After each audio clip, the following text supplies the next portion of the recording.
28শে ফেব্রুয়ারি বাংলাদেশের ইতিহাসে একটি রক্তাক্ত দিন।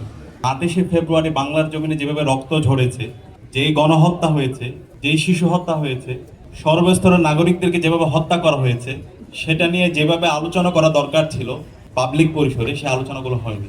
সেদিন খুনি হাসিনা এবং তার পেটোয়া বাহিনী, একই সাথে নিষিদ্ধ ঘোষিত ছাত্রলীগ, যুবলীগ, আওয়ামী লীগ, পুরো রাষ্ট্রযন্ত্রকে এক করে দেশের নাগরিককে গণহত্যার জন্য তারা লেলিয়ে দিয়েছিল। আমরা দেখতে পেয়েছি একদিনে প্রায় শতাধিক মানুষকে হত্যা করা হয়েছে, হাজার হাজার মানুষ পঙ্গু হয়েছে, এবং এটা সপ্তাহব্যাপী গণহত্যা সংগঠিত হয়েছে।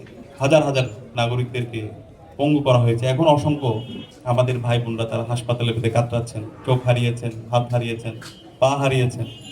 28শে ফেব্রুয়ারির যে আজাদির যে লড়াই, আগ্রাসনের বিরুদ্ধে, আধিপত্যবাদের বিরুদ্ধে যে সংগ্রাম, যে লড়াই আমাদেরকে শিখিয়েছেন আমাদের নেতা আল্লামা দেলোয়ার হোসেন সাঈদী হুজুর, সেই লড়াইয়ের উপর ভিত্তি করে কিন্তু 24শে জুলাই বিপ্লব হয়েছে।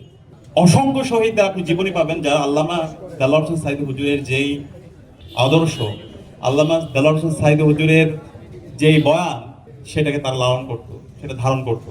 তো এই যে জুলাই বিপ্লব, এই জুলাই বিপ্লব এটা একদিনে হয়নি, এটা দীর্ঘদিনের মানুষের লড়াই সংগ্রাম আছে, অসংখ্য মানুষের রক্ত, তাদের স্যাক্রিফাইসের মাধ্যমে আজকে জুলাই বিপ্লব পেয়েছে। এবং এই জুলাই বিপ্লবের অন্যতম পাটাতন তৈরি করে দিয়েছে সেটা হচ্ছে 28শে ফেব্রুয়ারি।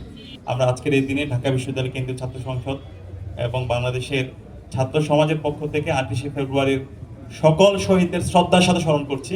নতুন সরকারের কাছে আমাদের দাবি থাকবে, ছাত্র সমাজের পক্ষ থেকে দাবি থাকবে, 28শে ফেব্রুয়ারির সকল শহীদদেরকে যেন রাষ্ট্রীয় সম্মাননা দেওয়া হয়, তাদেরকে রাষ্ট্রীয় স্বীকৃতি দেওয়া হয়।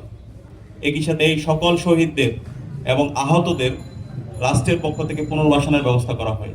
এবং একই সাথে এই 28শে ফেব্রুয়ারি খুনি হাসিনা এবং তার দোসররা যারা গণহত্যা এবং শিশু হত্যা করেছে, তাদেরকে যেন এই বাংলার জমিনে বিচারের আওতায় নিয়ে আসা হয়। এটার জন্য যেন একটা কমিশন, স্বাধীন কমিশন গঠন করা হয়। আমাদের প্রত্যাশা থাকবে নতুন সরকার এই কাজটি করবে।